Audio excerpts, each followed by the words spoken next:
नमस्कार, मैं हूं डॉक्टर पुष्पा गुर्जर और आप देख रहे हैं घर से और दफ्तर का शो। इसमें हम आपसे रूबरू कराएंगे एक शिक्षिका के सामने आने वाली चुनौतियों से, जिसमें वो अपने सुबह सुबह जब लोग सुबह चाय और नाश्ते की तैयारी कर रहे होते हैं, खाने पीने की तैयारी कर रहे होते हैं, उस समय उसके सामने एक ऐसी जिम्मेदारी होती है जिसमें अपने परिवार और बच्चों का टिफिन भी होता है और अपना खुद का एक सरकारी स्कूल का फाइल भी होता है, जिसमें वो अपने पूरे दिन की दिनचर्या से बंधी हुई होती है। तो हम आपके सामने ऐसी शिक्षिका से बताते हैं जो अपनी चुनौतियों को ललकारते हुए और अपनी चुनौतियों का सामना करते हुए एक बेसिक से जुड़ी हुई भी हैं और जमीन से जुड़ करके उन्होंने अपने परिवार, पत्नी और एक स्कूल की जिम्मेदारी को किस तरह से संभव किया है और आज उन्हें बखूबी निभा भी रही हैं। तो हम आपको मिलवाते हैं हमारी व्याख्याता नमिता शर्मा से। नमस्कार पुष्पा जी, नमस्कार सभी को। जब भोर की पहली किरण जब हमारी धरती पर आती है और जब सूर्य उदय होता है, तब सभी लोग गहरी नींद में सोए होते हैं और हम क्योंकि कामकाजी महिला है तो हमारी दिनचर्या उसी टाइम से स्टार्ट हो जाती है। और जब सब लोग गहरी नींद में सोए हुए होते हैं और हम लोग उसी टाइम से उठकर सबसे पहले अपना चौका चूल्हा संभालते हैं और बच्चों के लिए, पति के लिए और परिवार के लिए नाश्ता बनाते हैं। और सबसे पहले नाश्ता बनाने के साथ साथ हमें, क्योंकि दफ्तर भी जाना होता है, हमें हाथ में फाइल भी लेनी होती है, एक हाथ में अपना टिफिन होता है, बच्चों का टिफिन होता है, पति का टिफिन होता है और अपना टिफिन होता है और परिवार का भी लंच जो है वो बना के रख के जाना होता है। जी मैम। तो इन सभी के बीच हमारे मन में भी कुछ भावनाएं होती हैं कि काश हम भी सो पाते, लेकिन अच्छा लगता है सबके लिए करना, क्योंकि एक जो महिला है वो तो ईश्वर के द्वारा प्रदत्त एक परिवार, घर और समाज की एक धुरी है और एक खूबसूरत उपहार है। तो उसका तो जीवन चुनौतीपूर्ण रहता है लेकिन अच्छा लगता है। जी, बहुत अच्छा। तो मैम, हम आपसे ये जानना चाहते हैं कि जो आज की जो जनरेशन है, जिस युग में हम जी रहे हैं, इसमें बहुत हार्ड एंड फास्ट चल रहा है, समय भी बहुत हार्ड चल रहा है, फास्ट चल रहा है।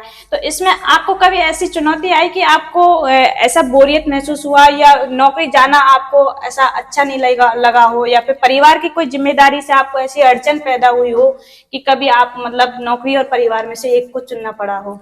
परिवार का तो काफी सहयोग रहा, क्योंकि सभी लोग बहुत ही अच्छे और पढ़े लिखे और बहुत ही भावनात्मक रूप से लगाव रखने वाले थे, तो परिवार का सहयोग रहा, ऐसा कभी नहीं लगा। लेकिन हाँ, जब बच्चे बहुत छोटे थे, विदिन 6 मंथ, तो उस टाइम लगता था यार इतने छोटे बच्चे को छोड़कर हम जा रहे हैं, तो एक माँ का हृदय उस टाइम भावनात्मक रूप से पिघल जाता है और दुख तो होता ही है कि हम एक छोटे से बच्चे को छोड़कर अपने दफ्तर, अपने कर्तव्य को निभाने के लिए जा रहे होते हैं। क्योंकि ये एक आपका पेशा बहुत अच्छा है, हम सब भी इसमें जुड़े हुए हैं, तो हमें अपने बच्चों से ज्यादा अपने दूसरे बच्चों की, जो हमारी क्लास में हमारा इंतजार कर रहे होते हैं, उनकी चिंता रहती है। तो कभी आपको ऐसा लगा कि आपको अपने बच्चों में और स्कूल के बच्चों में भेद करना पड़ा, या फिर आपको किनके साथ में रहना ज्यादा अच्छा लगा?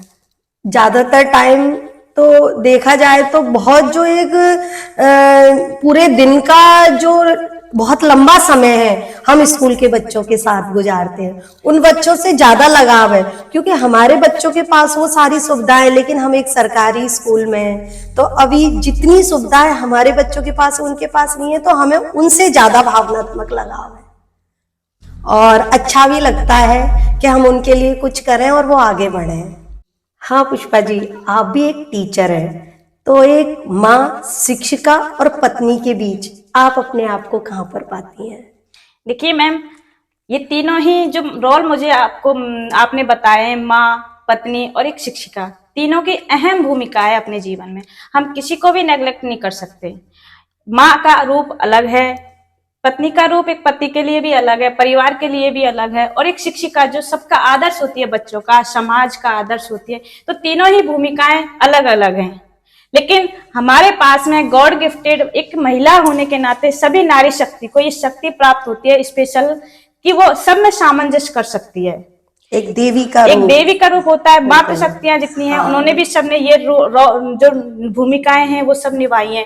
और एक मैं भी एक नारी होने के नाते मुझे भी बशर्ते पूरे समाज के सामने ये तीनों रोल मॉडल मुझे निभाने भी हैं। तो मुझे इन तीनों में अलग अलग मैं हर जगह अपने आप को फिट पाती हूँ। एक माँ होने के नाते, चूंकि मेरे जुड़वा बच्चे हैं और एक बड़ी बेटी है, हाँ। तो तीनों मतलब बच्चों के बीच में भी मैंने कभी अपने बच्चों के प्रति ऐसा नहीं भाव रखा कि अरे मुझे नौकरी भी संभालनी है, मुझे मेरा जॉइंट फैमिली भी संभालना है और मुझे मेरा आपको ही संभालना है। तो मैंने कभी पृथक रूप से सबको अलग अलग नहीं देख करके सबको एक देखा, जिसमें मैंने सभी को अपनी अपनी टाइम पर, क्योंकि हमेशा हमारा टाइम मैनेजमेंट सब इसमें भूमिका में बहुत अच्छा रहता है। आपको सब रूप मॉडल आपको निभाने हैं, सभी भूमिकाएं आपको निभानी है और इन सबके बीच में सामंजस्य की जो कड़ी होती है वो होती है आपका टाइम मैनेजमेंट। क्योंकि आप एक पत्नी हो, परिवार की आप मेन कड़ी हो, उसको भी आप नहीं नकार सकते, क्योंकि आपकी सास भी आपसे अपेक्षा करती है कि मेरी बहू मेरे लिए कुछ करे या मेरे परिवार के लिए संभाले। पति की भी अपेक्षाएं होती हैं और एक बच्चों की भी अपेक्षाएं होती हैं और एक समाज जो हमको एक आदर्श रूप मान चुका है, क्योंकि हम बशर्ते हम ऑफिशियल हैं, कार्मिक हैं, तो मतलब हमें समाज भी अपनी नजरों से हमें ऊपर उठा चुका है, क्योंकि हमारे जो पायदान है वो थोड़ा सा जनरल महिला से ऊंचा है।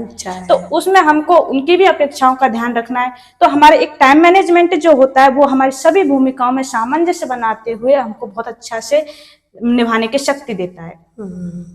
हाँ बिल्कुल, क्योंकि अपन दोनों ही एक टीचर है, एक शिक्षिका है, तो समाज ने तो हमें ये चुनौती दी है कि आपको बच्चों को, जो समाज के जो बच्चे हैं उनको शिक्षित करना है।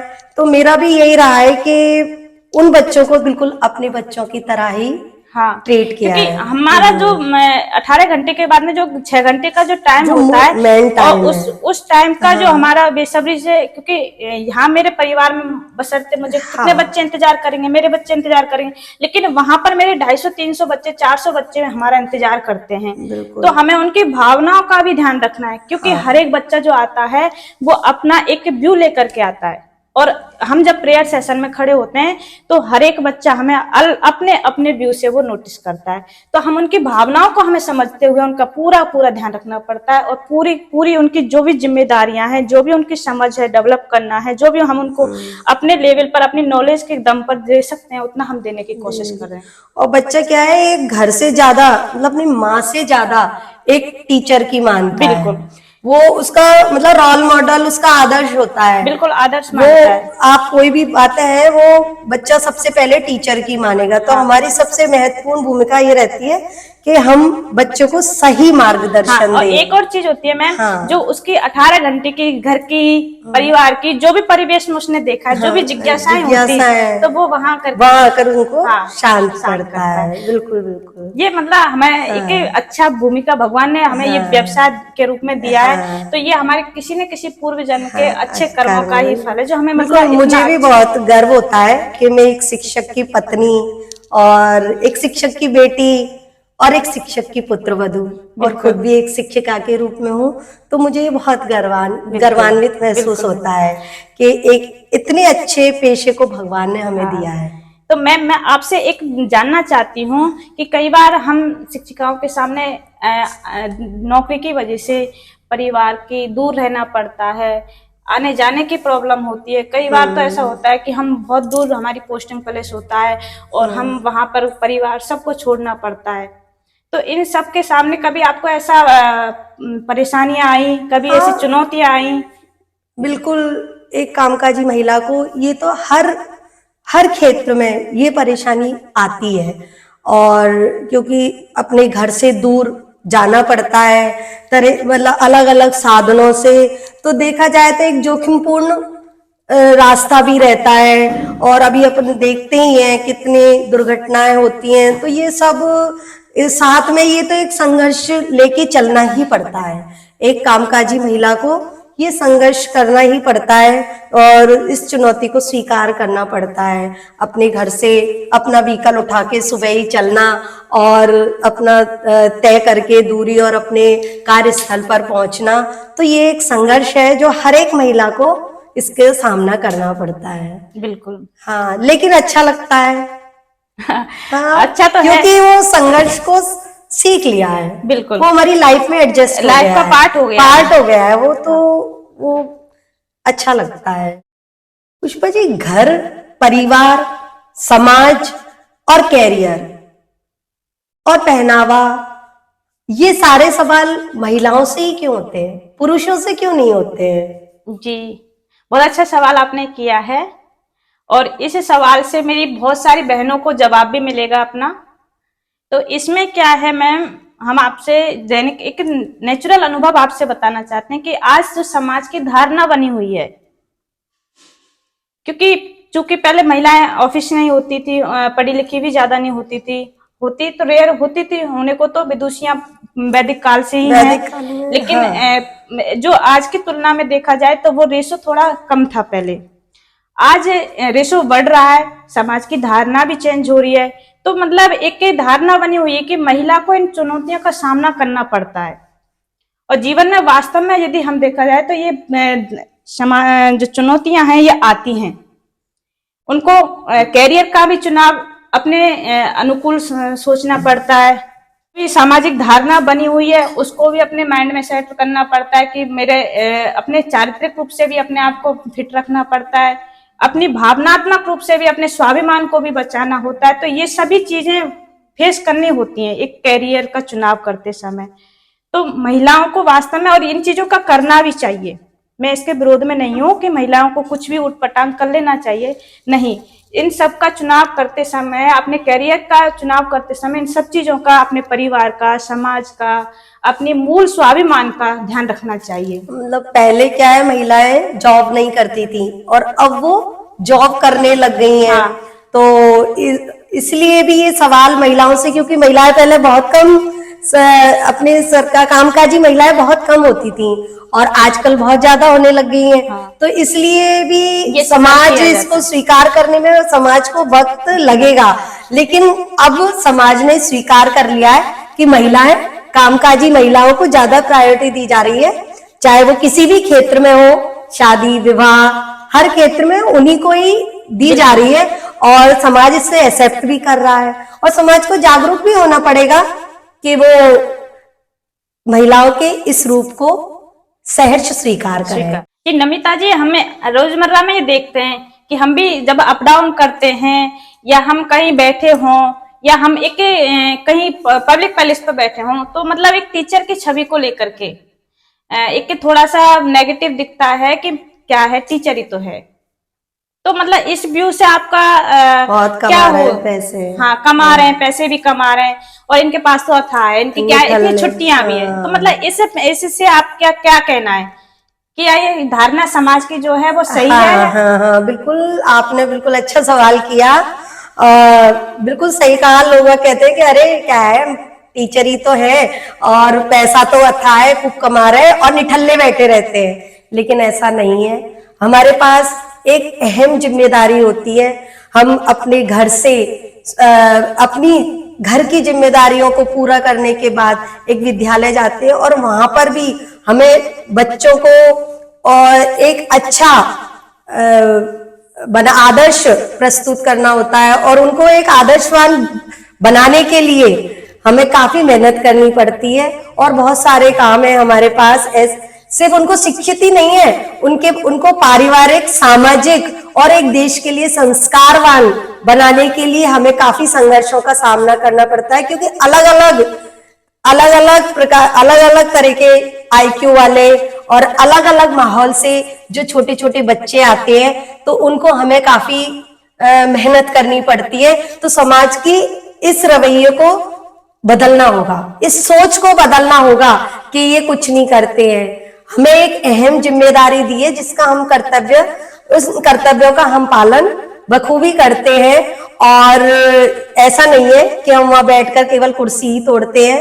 बहुत सारी चीजें होती हैं, बहुत सी परिस्थितियां, अलग अलग लोगों से सामना करना पड़ता है, अलग अलग प्रकार के बच्चा है, कोई मंदबुद्धि है तो कोई अलग अलग बच्चों से, कोई परिवार की कैसे माहौल से आया है जहां आक्रामकता और क्रूरता उनके पारिवारिक वातावरण में रही है, उस बच्चे को भी हमें एक नए जीवन पर लाना होता है और उसको हम यही कोशिश करते हैं कि वो एक अच्छी राह पर जाए और उसका मार्ग उन्नति की ओर प्रशस्त हो। तो समाज को ये रवैया बदलना होगा, सोच सकारात्मक रखनी होगी, एक शिक्षक के प्रति सोच सकारात्मक रखनी होगी कि नहीं, उनका एक महत्वपूर्ण कार्य है और वो उस दायित्व को बखूबी निर्वहन कर रहे हैं। तो नमिता जी, मैंने देखा है, जैसे मैं भी शिक्षिका हूँ तो मुझे भी ये चीज बहुत ज्यादा फेस करनी पड़ती है, ये प्रॉब्लम कि जो मेरे सामने जो पेरेंट्स आते हैं, तो जब हम बच्चे की रेगुलरिटी बनाने की कोशिश करते हैं तो पेरेंट्स का दबाव ये बन जाता है बच्चे पर, अरे क्या करेगी रेगुलर जा करके। जबकि यदि वही बच्चे को हम प्राइवेट में एडमिशन दिलाते हैं तो वहां पेरेंट्स उसको रोकता नहीं है, और ये जो हमारा नियमितता और ठहराव का जो रेशो है ना, ये हमारा बिगड़ता है सरकारी स्कूलों का। तो इस पर आप क्या कहना चाहती हैं? पेरेंट्स के लिए मैं आपसे कुछ सुनना चाहती हूँ, ताकि पेरेंट्स भी हमारे देख करके अपने बच्चों से जो ये बात बोलते हैं कि अरे क्या करेगी, क्या नहीं, क्या हो जाएगा, एक दिन स्कूल नहीं जाएगी तो। बिल्कुल बिल्कुल बिल्कुल, आपने पुष्पा जी बिल्कुल सही कहा। मैंने देखा है कि जो बच्चे प्राइवेट स्कूलों में जाते हैं उनके लिए तो माता पिता सुबह उसको अप टू डेट करके, वेल अप टू डेट करके और विद्यालय भेज देते हैं। और जो हमारे सरकारी विद्यालयों में खासकर महिलाओं, लड़कियों को तो वो अरे आज काम है घर पर तो आप रुक जाओ और रोक लेते हैं, जिससे हमारे नामांकन और ठहराव में बहुत काफी रेशो गड़बड़ा जाता है। तो मैं समाज से यही कहूंगी, ऐसा नहीं है, सरकारी विद्यालयों में भी अच्छे शिक्षण कार्य होता है और आप उनको, बच्चों को नियमित रूप से विद्यालय भेजें तो आप देखेंगे सकारात्मक परिणाम आपको मिलेंगे, और मिल भी रहे हैं। हमारे सरकारी विद्यालयों का परीक्षा परिणाम 90 से ऊपर जा रहा है, 90% से ऊपर बच्चे ला रहे हैं। मेरे विद्यालय की छात्रा कीर्ति, जिसने 93% प्राप्त की है, वेरी गुड, मतलब बहुत अच्छा है कला वर्ग में उसने। और तो ये एक अच्छा मैसेज आ रहा है समाज को कि सरकारी विद्यालयों में पढ़ाई होती है, शिक्षण कार्य होता है। आपको कि आपने जो राजस्थान की फर्स्ट मेरिट थी, वो भी अपने गवर्नमेंट स्कूल से ही थी। बिल्कुल, और हम दोनों भी एक सरकारी विद्यालय में अध्ययन किया है हम दोनों ने, और हम भी एक शिक्षिका के रूप में हैं।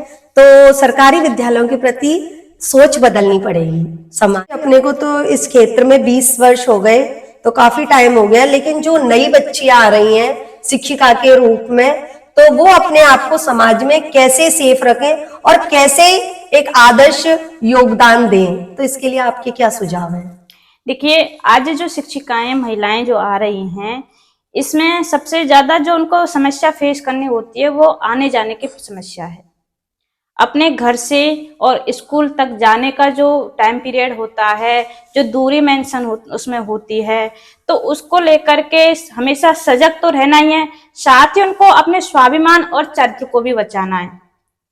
ये जो समस्या है, क्योंकि आज के दौर में थोड़ी विलासिता का दौर है, तो इस चीजों से उनको अपने आप को बचाना है। और वो कैसे बचा सकते हैं? तब तक लड़की खुद मजबूत नहीं होगी इसमें, तब तक वो अपने आप को कहीं भी साबित नहीं कर पाएगी। उसको मजबूत होना पड़ेगा और उसको इन सब के लिए अपने मन और अपनी भावनाओं पर कंट्रोल करते हुए, समझते हुए, समाज को समझते हुए, अपनी स्वाभिमान को बचाते हुए, क्योंकि आज हमें किसी से हेल्प भी लेनी होती है ना। यदि लड़की किसी के आने जाते समय उसको यदि किसी की हेल्प लेनी होती है तो उस हेल्प पर ही सवाल उठ जाते हैं कि हेल्प लेने का कारण क्या है। तो जबकि परिस्थितियां हर सबकी अलग अलग होती है, तो उन सब में जब आप हेल्प ले रहे हो किसी की, तो आप बशर्ते उसको पहचानने में गलती ना करें।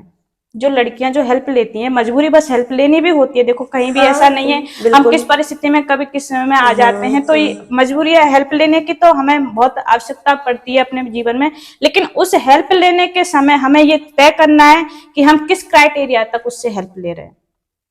क्या हम जिस आदमी से हेल्प ले रहे हैं वो हमारे हेल्प के लिए पात्र है? बिल्कुल, यानी महिलाओं को पूर्ण रूप से सशक्त। अब एक समय ऐसा है मैम, आज कंपटीशन का दौर है, क्योंकि मैं कॉम्पिटेटिव क्लास भी लेती हूँ सर, और इसमें मैं क्या करती हूँ, जैसे लड़कियां जो जूझ रही हैं आज डिप्रेशन से, क्योंकि एक लड़की है तो उसकी तो जब कॉम्पिटेटिव एग्जाम के दौर में वो आती है तो उसके ऊपर एक विवाह का दबाव रहता है, सामाजिक दबाव उसके ऊपर रहता है, और अपने करियर को लेकर के विशेष उस पर दबाव रहता है कि क्योंकि इस लाखों की भीड़ में उसको खुद को साबित करना होता है। और उसका जो पर्सनल स्ट्रगल जो चलता है, अपना अंतर्द्वंद जो चलता है, उसकी तो अथाह सीमा होती है। उसको न तो वो किसी से व्यक्त कर पाती है और उस चलते वो डिप्रेशन में होती रहती है। तो उस सब से बचने के लिए मेरा ये महिलाओं से सुझाव है कि कभी भी अपने आप को कम नहीं आंकें। मेरा जीवन का जो सिद्धांत है, मैं नहीं तो कौन वे। तो मैं भी कभी जब अपने आप को साबित करना होता है या मुझे जब दिखाना होता है तो मैं भी अपने अंदर अपनी अंतरात्मा से एक ही लाइन बोलती हूँ, मैं नहीं तो कौन वे, मैं नहीं तो कौन वे। चल रहा है कि लिव इन रिलेशनशिप का, तो क्या मैम ये सही है आपके हिसाब से? मेरे हिसाब से तो ये सही नहीं है, क्योंकि हमारी जो भारतीय संस्कृति है वो धर्म सनातन से जुड़ी हुई है और उसमें 16 संस्कार है। तो विवाह भी एक संस्कार है, जो सबसे बड़ा संस्कार है, जिसको कोई देवताओं ने माना है। तो मैं इसको बिल्कुल सही नहीं मानती। आजकल आपने देखा कि लिव इन रिलेशनशिप से कैसे बच्चियां धर्म विरुद्ध भी रह रही हैं और देखा जाता है काफ़ी समय तक रहने के बाद जब वो अनैतिक कार्यों से जुड़ जाती हैं और जब उन पर बीतती है तो वो या तो मरने के लिए या किसी को मारने के लिए मजबूर हो जाती हैं। और हमारे समाज को तो ये गलत मैसेज जा रहा है, एक गलत संदेश जा रहा है। तो मैं जहाँ तक मानती हूँ बिल्कुल सही नहीं है। हमारी महिलाओं को चाहिए कि वो अपने परिवार, जहाँ वो एक बहुत लंबा समय व्यतीत कर रही हैं, इतना लंबा समय अपने जीवन के 20-22 साल वो जिस परिवार में रही हैं, जहाँ वो भावनाओं से जुड़ी हुई हैं, अपने माता पिता, भाई बहन, दादा दादी सबसे जुड़ी हुई है, उनके भावनात्मक लगाव को वो जब उस भावनाओं को वो नहीं समझ पाई तो वो क्या लिव इन रिलेशन के कुछ महीने या कुछ सालों के संबंध को इतने निभा पाएंगी? तो वो क्या है, लास्ट में एक मरने के लिए मजबूर हो जाती हैं। तो ये एक सही नहीं है। तो मेरी बहनों से, समाज की बहनों से यही अनुरोध है कि वो अपने परिवार की बात माने, वो इस अंधाधुंध और ये पाश्चात्य संस्कृति को छोड़ करके और अपने समाज की, जो हमारे समाज ने जो नियम बनाए हैं वो भी एक अपने पुरातन काल से जुड़े हुए हैं, तो उन नियमों का भी निर्वाह करें। मैं ये नहीं कहती कि परिवर्तन समाज का नियम है, कुछ आधुनिक परिवर्तन जो हमें हमारी उन्नति में सहायक हैं, उन्हीं को ही हमें अपने जीवन में अपनाना चाहिए। तो लिव इन रिलेशनशिप की जो संस्कृति है वो अमेरिका की है, अपनी भी नहीं है। तो उस या पाश्चात्य संस्कृति को हमें नहीं अपनाना है। तो मेरा समाज महिलाओं से यही अनुरोध है कि वो सोच समझकर और अपनी भावनाओं को नियंत्रण में रखकर और लिव इन रिलेशनशिप संस्कृति का बहिष्कार करें। जैसे मैम हम भी एक शिक्षिका हैं, तो मतलब हमारी भूमिका इस संबंध को लेकर के थोड़ी ज्यादा बढ़ जाती है। बिल्कुल हम एक ये कह सकते हैं महिला भी हैं और हमारी जो पीढ़ी है गर्ल्स की जो आ रही है, इसमें गर्ल्स और बॉयज दोनों को समझाना होता है, क्योंकि लिव इन रिलेशन सिर्फ महिला ही नहीं है। हाँ। पुरुष भी उसमें संलग्न है, तो पुरुष भी कहीं ना कहीं दोषी है, क्योंकि पुरुष को भी उतना अधिकार नहीं है कि वो भी अपने संस्कारों को तोड़े। जो हमारी भारतीय संस्कृति है, महिलाएं ही नहीं तोड़ती हैं कि लिव इन रिलेशन में, क्योंकि ज्यादातर देखा जाता है लड़कियों को लड़कियों को इसमें वो किया जा रहा है कि लड़कियां रिलेशनशिप में रह रही है। अरे नहीं, लड़कियां के साथ साथ में लड़के भी संलग्न है, और लड़का और लड़की दोनों समाज की धुरी हैं, तो दोनों को ही उसमें संलग्न होना है। संस्कारों को दोनों को ही नहीं भूलना है, जो हमारे पारिवारिक संस्कार हैं, जो हमारे सांस्कृतिक संस्कार हैं, तो लड़के को भी इसका अधिकार नहीं है। तो हमारा एक पेरेंट्स से, शिक्षक और एक माँ होने के नाते हमारा दोनों को, लड़का हो और लड़की हो, दोनों को ये समझाना है, दोनों को संस्कार देना है। क्योंकि आज हम कामकाजी महिला होने के नाते एक बच्चों के साथ में 24 घंटे नहीं बन सकते, तो वहाँ हमारा जो काम आएगा वो हमारा संस्कार आएगा। बिल्कुल। यहाँ मैं एक माँ के रूप में देखती हूँ अपने आप को, कि एक माँ वो अपने बच्चे को, चाहे वो लड़का है या लड़की है, दोनों को ही समझाए, दोनों को ही अपने नैतिकता का ज्ञान दे, वो कि भाई आपने को नैतिकता से परे ये कार्य नहीं करना है और ये उनके लिए अहित है।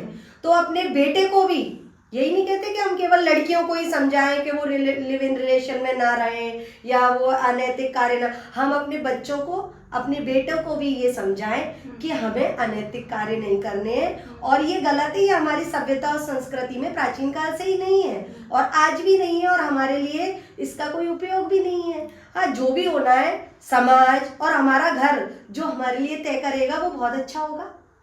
बिल्कुल। तो ये हमें समाज से मेरा मतलब यही कहना है, ये एक संदेश है कि बच्चों को, चाहे वो लड़का हो, लड़की हो, पुरुष हो या स्त्री हो, दोनों को ही ये समझना है कि हमें अनैतिक कार्यों को और अपने नहीं करना है और आदर्शों को अपनाना है।